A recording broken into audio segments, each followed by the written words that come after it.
He also does a good job showing how Josephus's original testimony about Jesus was probably neutral or even negative, which explains why Christians didn't cite this passage until later in church history.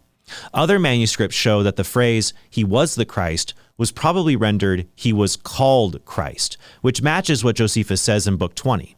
Also, if a Christian had interpolated the phrase, they probably would have said Jesus is the Christ in the present tense. Likewise, the phrase, "if he be called a man," is probably not from a Christian revision, but from Josephus thinking Jesus may have been a wonder worker or a sorcerer, which falls in line with ancient Jewish polemics against Jesus. And the line about Jesus appearing to the disciples on the third day probably went more like this, given the grammar of the passage and the textual evidence. He appeared to them to be alive on the third day, given that the divine prophets had spoken such things and many other marvels about him.